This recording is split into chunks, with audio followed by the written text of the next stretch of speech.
Olá, bem-vindo ao programa Fala Jurídica. Hoje nós vamos trazer novamente o que eu considero um mito e uma lenda do Tribunal do Júri, doutor Américo Leal. Satisfação tu estar aqui novamente no nosso programa. Bom dia, é um prazer estar novamente aqui com você. Milhares de júris. E eu vou fazer, antes de nós chegar em júris, eu queria falar uma coisa muito bonita, que eu conheci Belém do Pará, conheci Pará.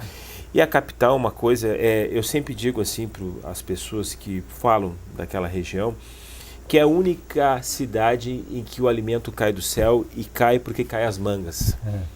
Eu vi isso, não acreditei, o pessoal dizia, não, você não pode acreditar. Belém do Pará é uma cidade em que os alimentos caem das árvores. Eu vi isso andando na rua e caindo as mangas, e as pessoas correndo. Quebrando o vidro dos carros. Quebrando, bom, mas é uma coisa linda. É uma coisa assim que, como tu falaste semana passada, parece que não somos os mesmos pais ou filhos. Não somos filhos do mesmo pai e da mesma mãe. Mas somos primos. Somos primos. Somos primos. Mas de riqueza, doutor, e aí vem a minha pergunta, né?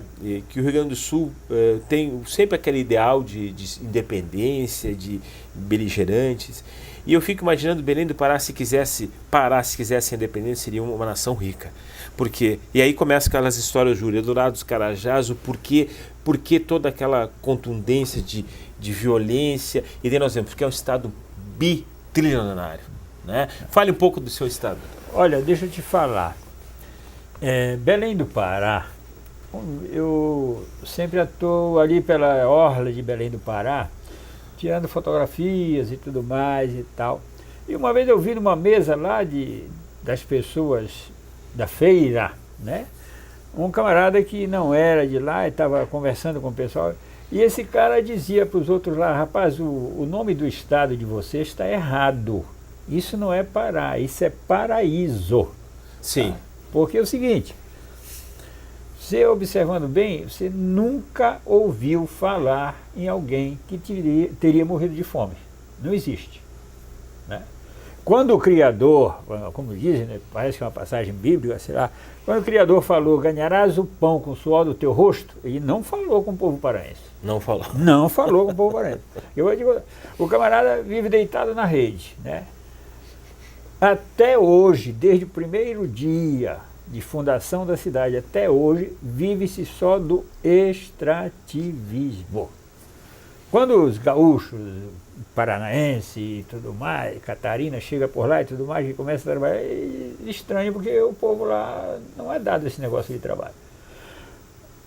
Primeiro, é como se fosse uma praga o açaizeiro. Tá? E o açaí é café, almoço e jantar do povo. Para que trabalhar também? Eu tiro fotos, quando eu vou de barco, eu sempre tiro fotos das casas ribeirinhas, né? Então, como aqui tu tira foto de uma casa, aparece o carro na garagem, lá tu tira foto e tá a canoa, ou então o barquinho motorizado do camarada na porta lá, entendeu? E rodeando a casa, milhares de açaizeiros. Entende?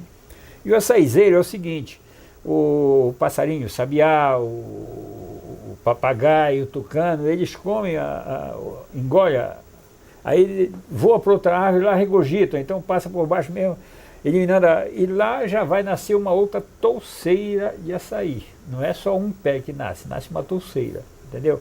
Então, quer dizer, sai alastrando açaí por tudo que é lugar ali, entendeu? E café para jantar, manga, cupuaçu e tudo mais. Então, tudo isso aí, o camarada não pode morrer de fome numa terra dessa. Além do mais, veja bem, no dia de lua cheia, se você chegar bem na frente da cidade, no dia de lua cheia, no momento, 6 horas da tarde, no momento que a lua começa a nascer, a maré começa a subir, começa a encher. Quando ela está a pleno, né, aí deu a preamar e começa a vazar. Então a maré enche e vaza 2 vezes por dia. E nesse encher e vazar de maré, de conformidade com a lua e tudo mais, não vai dar mais camarão ou então um certo tipo de peixe e tal, que o cara que vive ali, o ribeirinho, ele sabe, né, por exemplo, ele sai para colocar uma rede para pegar tal peixe, né, por exemplo, aracu, né, E eu já fui várias vezes, que eu sempre frequentei ali a Vila do Caboclo, da região e tudo mais. Eu já pesquei camarão, a gente lanceando, como diz, né? Um vai de um lado, outro do outro aqui, correndo pela beira d'água aqui com a rede, né? Lanceando e tudo mais, pegando o camarão pulando ali e tudo mais e tal. Aí a gente frita o assa e tudo mais e toma umas cachaça lá, umas pingas e vai levando a vida assim, entendeu? Então quer dizer, que é uma fartura tremenda. Certa vez, uma amiga minha do Paraná, ela disse, olha, Américo, vai uma amiga minha aí passar aí um final de semana, eu queria que você levasse ela para conhecer a sua cidade e tudo mais. Aí eu disse, tudo bem e tal. Aí a moça chegou e tal, eu disse para ela, infelizmente eu não posso te levar para clube, boate e tudo mais, que eu não frequento. E vocês no Sul devem ter coisa muito mais bonita do que nós temos aqui, dado o desenvolvimento de vocês e tal. Mas era época de vacinação e um deputado estadual, meu amigo, ele pedia que eu tinha lancha, né, para que eu saísse vacinando a molecada lá, negócio para criança, essas vacinas aí, né? E aí, então eu disse para a moça, se você quiser ir comigo, ela topou e foi. Aí eu disse, espera, você vai pegar um caderninho aqui anotando o nome dos moleques, a idade e tudo mais e tal, parece que era de 5 anos para baixo, eu nem me lembro, faz uns 30 anos isso. Nós saímos na minha lancha, né? Então nós entramos em cada buraco, né? Porque você tem o igarapé, além do igarapé tem aqueles furos que saem, às vezes de largura de 2 metros, 3 metros, lá no fundo tem uma casa e tudo mais e tal. Aí então tinha um colega meu de rádio que eu mandava anunciar no rádio, olha, o Américo amanhã vai sair, vai vacinar moleque por aí. Eu só sei que a moça foi comigo, né, e anotava e tudo mais. Numa casa onde ele chegava tinha um peixe cozido, na outra tinha um camarão frito lá e tal, e assim a gente ia, né, tinha o açaí e tal. Quando ela chegou, ela disse, olha, esse foi o melhor passeio que eu fiz na minha vida, entendeu? Quer dizer, um negócio bem in natura, né? Nós saímos, né, para fazer uma coisa lá, um favor, sei lá o que a gente estava fazendo para a população, e não gastamos R$1 sequer, né? E nos divertimos, fizemos também o bem para a população daquela região e tudo mais. Agora, detalhe, isso que nós andamos durante um dia não é 1/1000 do que é a população da região Amazônia, né? Então veja bem, é uma coisa maravilhosa. A minha terra, eu sou suspeito para falar, porque eu sou apaixonado pela minha terra, né? Então, eu vivo mais, né, naquele golfão ali do Amazonas, do rio Amazonas, quando o Amazonas está jogando a água dele no Atlântico, né? Que, por sinal, uma vez eu vi nessa passeio geográfica, uma coisa assim, uma emissora dessa de TV, que o volume de água que o rio Amazonas joga no Atlântico durante 24 horas daria para suprir Nova York por 10 anos ininterruptamente de água. Veja só. Então a riqueza que nós temos no Brasil. E é muito comum, muito normal, quando o pessoal daqui do Sul vai por lá, que eu invento sempre esses passeios, né? Pegar o barco, sair por aí, sem programação mesmo, aleatoriamente e tudo mais, e andando por aí e tal. Aí sempre os caras, no final, parece que assim é uníssono, né? Os caras dizem, pô, mas tudo isso é nosso. Tudo é nosso e ninguém percebe que nós temos, né? Tinha um programa televisivo aí, há uns 6 meses atrás, mais ou menos, eu vi, fazendo a comparação de uma cidadezinha da ilha do Marajó com uma cidadezinha, né, mesma população, de São Paulo. Então aparecia o menino de São Paulo indo para a escola e tudo mais, a roupa dada pelo município, pelo estado e tal, todo calçadinho e tudo mais, ia de onde, não sei o quê. E já o paraense vivendo naquelas palafitas lá e tudo mais, né? O esgoto correndo a céu aberto por baixo da casa dele e tal. Se o cara cai ali, tem arraia, tem puraqué, tem um bocado de coisa e tal, vivendo em cima d'água. E as lanchas que levariam as crianças para a escola, todas paradas ali no carro, 5 ou 6 lanchas, por falta de combustível.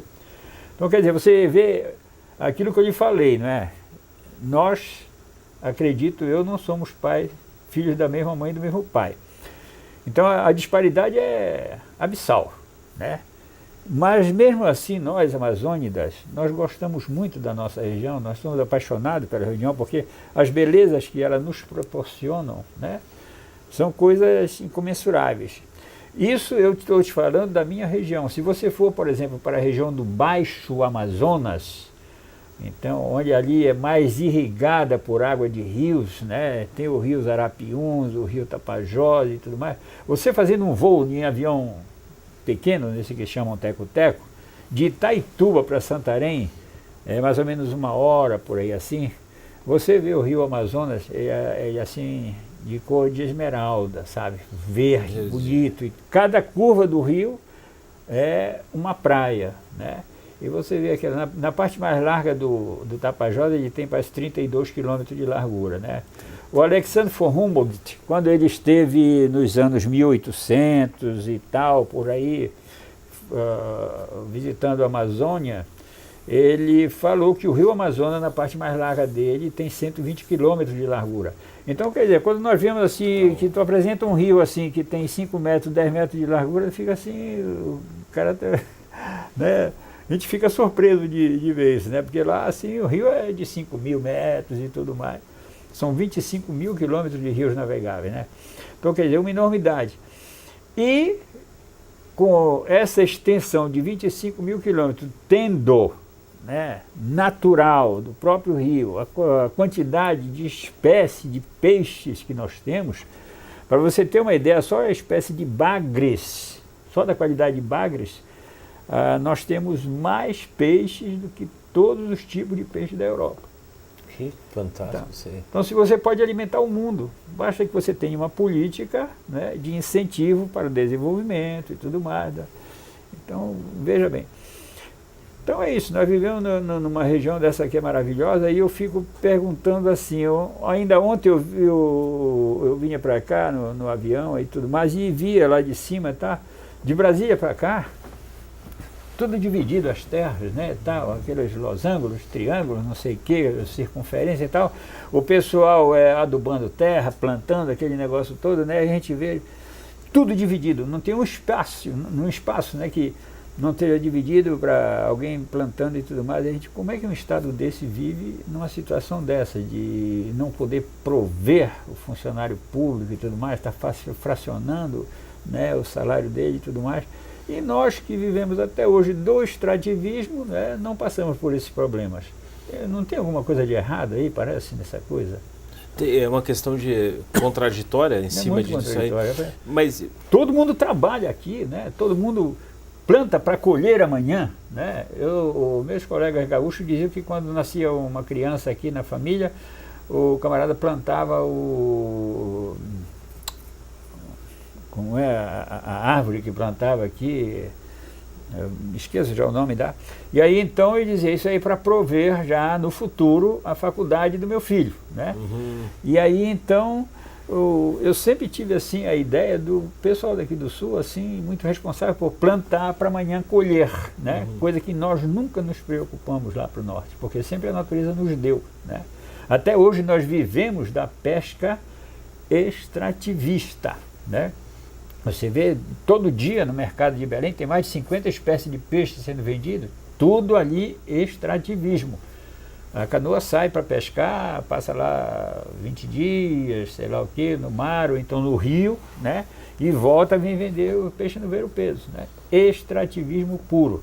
Sai com as redes de pesca e tudo mais e tal. E não existe uma programação de o governo, né, estimular, incentivar a reprodução pesqueira, né? E nós não vivemos com esse problema de vocês. Mas eu vejo uma outra coisa, doutor. O senhor sabe que o Rio Grande do Sul, por si só, já é um estado que ele é antigo na sua essência de luta ideológica, é um estado fronteiriço, participou de guerras e batalhas de independência. Mas o que me faz ver a cultura desse povo maravilhoso que é o Brasil, que é Belém do Pará, é que tem certos lugares que o senhor diz que é paraíso, e eu digo assim, que são abençoados. Né? Porque quando se vive no extrativismo, então, durante 300, 400 anos, que foi a colonização que a Alícia teve, se vê que a terra é muito boa. Mas, junto com a terra, existem as mazelas, junto com a riqueza, existem as mazelas. Né? E o senhor participou de vários julgamentos, entre os quais é a disputa de pessoas que a essência é a riqueza, a lavra do ouro, a lavra daquilo que mais tem de sagrado para os interesses de pessoas, os burgueses, os grupos econômicos. Belém do Pará é rica em minérios.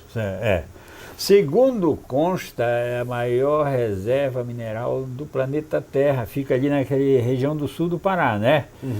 Parauapebas, Marabá, por ali tem ferro, tem cobre, tem ouro, Serra Pelada, aquele negócio, muita coisa, entendeu? Então ali existem uns conflitos muito grandes, porque é o conflito de colonização, né? de costumes, não é? De cultura, né? Valores esses, e tem que geralmente surgem os conflitos, né? Quando antes do grupo Sem Terra chegar ao norte do Brasil, teve uma moça que estava fazendo mestrado ou doutorado, uma coisa assim na América do Norte, uma brasileira. E sabendo que eu defendia esse pessoal que mexia com terra e tudo mais lá, fazendeiro, esse negócio, foi me consultar e falou a respeito do Sem Terra. Eu digo, olha, no dia que Sem Terra vier para cá, vai dar problema grave, porque esse pessoal não vai aceitar. Porque o que nós vemos hoje no meu estado é o seguinte, tem lá, a maior parte do pessoal que trabalha lá na terra, é gaúcho, paranaense, catarinense, esse pessoal sulista. Do sulista, gente acostumada a trabalhar.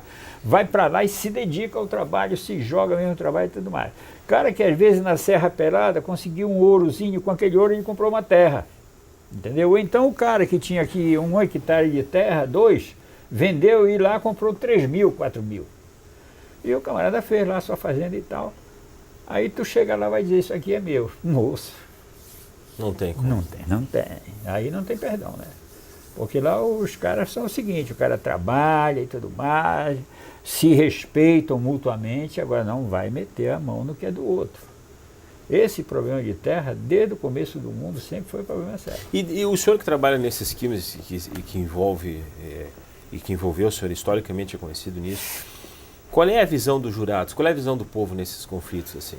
Olha, o povo, o fato aconteceu no interior, né? E o processo foi desaforado para a capital, a pedido da acusação. Foi desaforado para a capital justamente porque o Ministério Público, o órgão acusador, sabia que na capital do estado do Pará o pessoal desconhece os problemas do campo. Desconhece os problemas do interior, né? É natural você encontrar hoje, na cidade de Belém, um cidadão de 30, 40, 50 anos que não conhece nenhuma cidade do interior do Pará. Existem essas coisas assim que a gente percebe, né, que quando se fala, o fulano do interior, assim parece que é um camarada um tanto diminuído, certo? Então, o próprio cidadão da cidade, né, se sente superior, se sente melhor do que um camarada do interior. É até citado, olha, fulano lá veio do interior para cá e venceu na vida e tal, essas coisas assim, entendeu? Quando o cidadão do interior, né, deve ser mais um serviçal meu, né, e não alguém para crescer na vida. Então, devido a esta mentalidade, o Ministério Público trouxe do interior para a capital, através de desaforamento, o julgamento de Eldorado dos Carajás, né? Por tal motivo, ele chegou num momento, né, em que a política brasileira estava torcendo pela condenação dos soldados. Toda a política brasileira estava torcendo. O Ministério Público, naturalmente, queria a condenação. O Estado, membro Pará, queria a condenação. O Estado, Brasil, queria a condenação. A OAB torcia pela condenação, então era um Deus nos acuda, entendeu?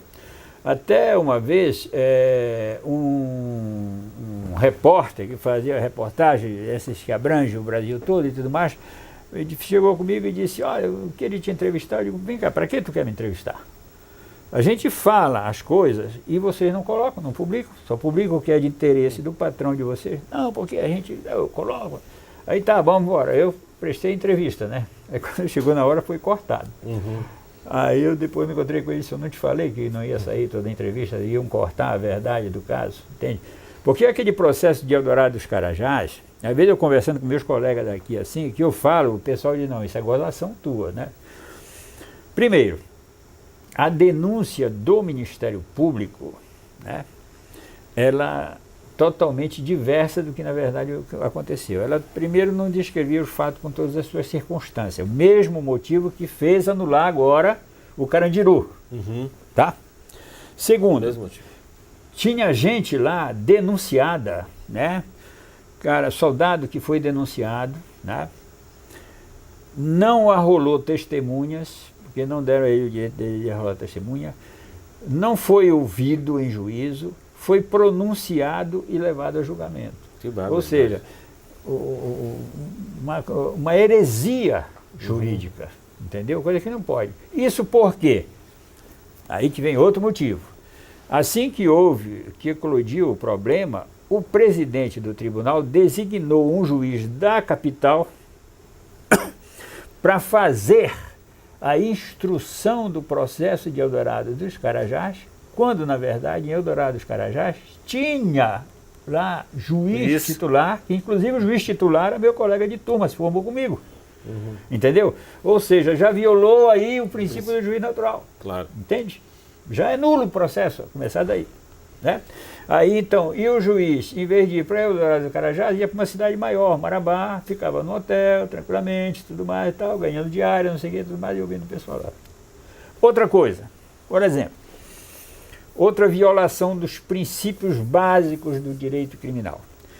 Quando nós chegávamos para as audiências, por exemplo, se eu ouvia uma testemunha que eu tinha enrolado, o juiz dizia o seguinte: bem, vocês sabem que nós estamos dando celeridade nesse processo, então essa testemunha vai ser ouvida. Quem arrolou essa testemunha foi o advogado Américo, então só quem vai fazer pergunta para a testemunha sou eu, o Ministério Público e o advogado Américo. Os outros advogados não fazem. Colega, isso está escrito. Não é que eu estou dizendo assim que aconteceu e tudo mais. Não, isso está escrito lá. Os outros colegas não faziam perguntas para a testemunha, eram proibidos de fazer porque a testemunha foi arrolada por mim. Que coisa. Entendeu? Então veja bem, tá? Então um processo desse, né, ele é nulo do começo ao fim. Né? Então, quando eu falo certas heresias que aconteceram lá, os colegas se dizem, ah, tu tá brincando com ele, vai ver só, entendeu? Então é isso. Aí quando foi no primeiro julgamento, né, que foram os três oficiais, né? O coronel, o major e o tenente, né, que foram absolvidos, né, o julgamento em Belém. Sim. Aí, à noite eu vim saber que dos jurados, 3 jurados eram funcionários da prefeitura. E a prefeitura era do PT, né, e o PT queria condenação. Rapaz, aí tu já viu, eu não consegui dormir naquela noite, porque eu rolava de um lado para o outro, preocupado com aquilo, eu tinha que convencer 4. Tá. Né? E na verdade deu 4-3. Né? Vê por quê? Porque quando nós vamos fazer júri pelo interior, né, a gente busca logo saber se o prefeito ele é favorável ou não ao réu. Por quê? Geralmente o juiz chama os funcionários públicos para serem prefeitos, para serem jurados. Esses funcionários públicos da prefeitura geralmente são pessoas agasalhadas ali na prefeitura, não foram concursados e tudo mais. Sim. Então, por exemplo, se você é prefeito e foram convocados 10 funcionários teus que vivem te paparicando por causa do emprego que você arranjou para ele, tu diz para ele, ó, é o seguinte, vocês vão ser jurados, vocês têm que condenar o cara, ou então vocês vão ter que absolver o cara, porque eu quero. Claro. Se vocês não fizeram o que eu quero, no outro dia você está na rua. Então, qual é do jurado?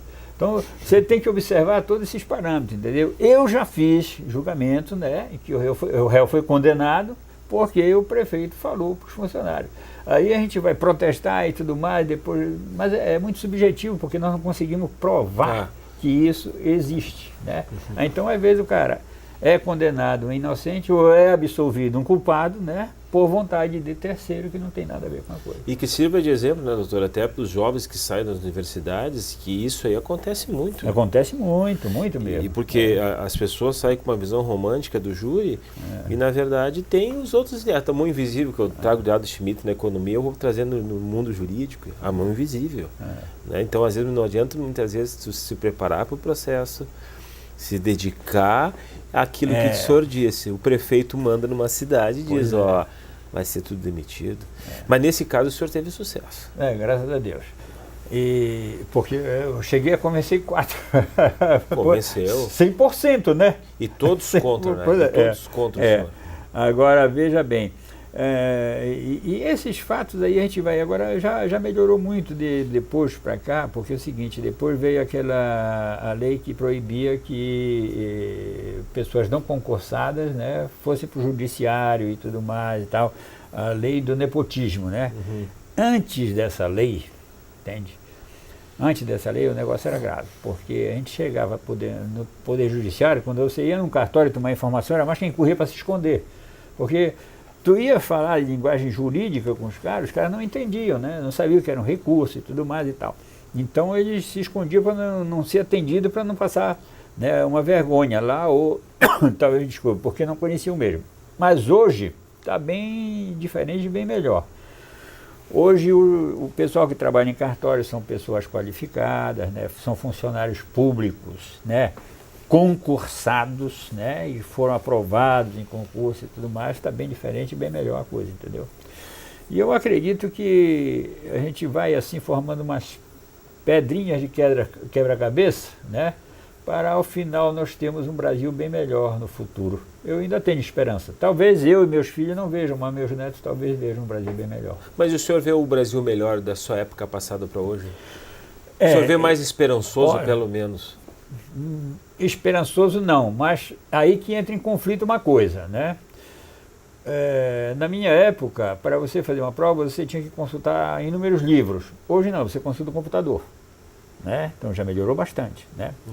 Em termos de alimentação, olha, quando eu era jovem, que eu praticava esporte, né? A gente ouvia falar o seguinte, Olimpíada, não sei o que e tudo mais e tal. E aí o americano fazia aquela propaganda contra a Rússia, contra Cuba e tudo mais, né? E dizia, esses caras lá, não sei o que, eles comem rato e tal. Aí tu ia ver, os caras tiravam primeiro lugar numa Olimpíada. Como é que o camarada mal alimentado e tudo mais tira primeiro lugar numa Olimpíada, né? E outra coisa, Olimpíada para nortista era um sonho inatingível, né? Para vocês aqui do Sul, não. O Brasil ia participar, o time era todo do Sul, né? E tal. O nortista não entrava nesse negócio. Hoje talvez já entre um ou dois de cadeira de roda, não sei o que, para aquele negócio lá, tá? Entendeu? Então, eu não vejo a possibilidade de amanhã o Norte ter, né, um conceito bom como o Sul tem diante do governo brasileiro. Isso é difícil de ocorrer, é quase que impossível. Mas que já existe uma certa melhora, entendeu? Em termos de conforto e tudo mais, já existe bastante. Já existe. Sabe, doutor Américo, que eu sou uma pessoa que eu amo o Brasil, né? Eu não sou... Eu amo ser gaúcho, mas amo mais ser brasileiro. Desculpa te cortar. Eu já fiz inúmeros júris, né, que eu faço na minha terra, né? Eu faço uma pausa de 10 a 15 minutos pregando a separação do meu estado do Brasil. Tu é gaúcho, então não diverso. Então. Eu prego a separação do meu estado, do estado do Pará, um país independente, porque nós temos tudo para viver independentemente do Brasil. Você sabe que tem a Lei Candir, né? Que o único estado do Brasil, ele quem extrai minério e tudo mais, madeira e tudo mais, e o estado ainda tem que pagar imposto para o Brasil, é o estado do Pará. Né? Mas tu sabe, Américo, que aqui vocês ganham royalties, tipo aqui, pelo petróleo, não sei o que e tudo mais, e lá nós pagamos imposto ainda. Mas, olha só. Américo, essa questão de separatismo, sabe, começou com nós e com os mineiros. Eu me lembro, nós temos isso. Tanto é que no último, agora, nessas últimas eleições, que eles queriam fazer um plebiscito para dividir os 3 estados. E eu vou ser bem franco, a gente faz apologia, né? Porque, na verdade, o que acontece? Os povos foram muito... A nossa riqueza não fica com nós. Então, tu queria isso aí. Só que eu amo o Brasil, amo Belém do Pará, gosto muito daquilo ali. Claro, no júri é tudo diferente, né? Nós fizemos um júri, faz umas 2 semanas, 3 semanas, um colega que eu assisti, e daí aquela coisa de promotor, fazer sotaque, eu disse assim, o colega disse, processo não tem sotaque. O que está no processo é verdade, é ali que está regendo, né, doutor? E eu quero, só para finalizar, o senhor é homem de júri. O júri ainda é o melhor instrumento social de fazer uma justiça pública para o senhor? Ainda sim. Por quê? Porque ali, veja bem, pode não ter sotaque, mas cada terra tem os seus valores, entendeu? Então, por exemplo, eu dizer para você uma frase aqui no Rio Grande do Sul, essa frase tem um efeito totalmente diferente às vezes no norte, entende? Como te provocando, né? Dizendo, olha, tu não tem coragem de fazer isso comigo e tudo mais, isso no norte o efeito é totalmente diferente, entendeu? É assim que funciona a coisa. Então você tem que ver, eu fiz um júri ano passado de 2 réus, né? Que envolveu esse negócio de valor entre a vítima e o acusado, e os acusados, entendeu? E eles foram absolvidos. Por quê? Porque a vítima, ela anteriormente teria feito dívida com o camarada, com o pessoal lá, não pagou, ainda xingava o pessoal a quem ela devia. Então a sociedade não aceitou isso. Não sei como seria aqui no Rio Grande do Sul, mas a gente sabe que em outros estados, né, aí o camarada vinha. Tem também o problema de certas religiões, né? Por exemplo, o camarada já matou tua mãe, matou tua mulher, matou teus filhos, vem te matar, tu dá um soco e mata o cara. Tu vai para o tribunal do júri, o cara te condena, porque só quem pode matar é Deus, foi ele que te deu a vida e tudo mais, tu não pode tirar a vida de ninguém. Tem todos esses senões aí que a gente tem que pisar em ovos, às vezes, porque a gente está andando em cima da lâmina da navalha. Doutor, satisfação estar aqui no nosso programa, o senhor sempre será bem-vindo e vamos ver se a gente tem uma outra aula no próximo programa. Tá ok. Eu me coloco à disposição sempre. Até o nosso próximo programa.